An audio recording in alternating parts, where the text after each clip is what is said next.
Karl-Anthony Towns is now a Knick and reunited with his head coach, Thibodeau. The Knicks are all the way in, and Minnesota just broke up a team that made the Western Conference Finals. A little strange. Who do you think won that trade?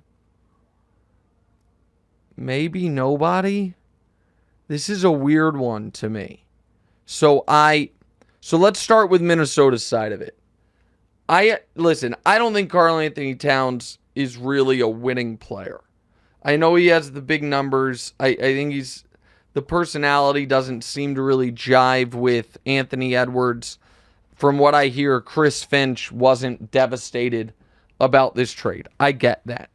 But if you're going to trade Karl-Anthony Towns, I feel like you need to get more than one first-round pick in Julius Randle. And here's what I worry about from Minnesota's perspective, DeMonte. Gobert and Randle. Say what you will about Karl-Anthony Towns, great shooter. So he spaces the floor. Gobert and Randle, both clogging up the paint and kind of, not ruining, but hurting the team's spacing, to me is a real concern for Anthony Edwards. Now all of a sudden Naz Reid becomes one of the most important players in the league because of his spacing. It also felt like a drastic move coming off a Western Conference Finals appearance. So there's that piece of it. Now to the Knicks piece of it. I'm not a Julius Randle fan, obviously. He's a historically bad playoff performer. He's not a great vibes guy, it feels to me. I understand them wanting to move on from him. But I would have liked to see what this team, because once they traded for OG last year when they were healthy, they were excellent. Then Randle got hurt. They've now added Mikal Bridges. I would have kind of wanted to see what the team looks like before I make this type of move. So it's hard to criticize the Knicks too much because I like Dante, but he's a role player. Randle didn't really fit with them.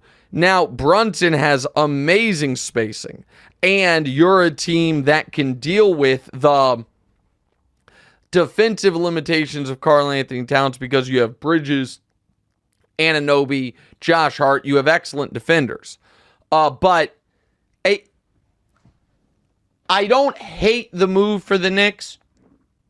It just seems a lot of shaking of the snow globe in a small period of time when you're coming off your best season and you never saw the team all the way together and you traded all that stuff for Bridges.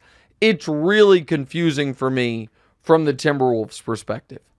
And it seemed like if you were going to make this move, you could have gotten more in return. That's my general feeling on it, my takeaway.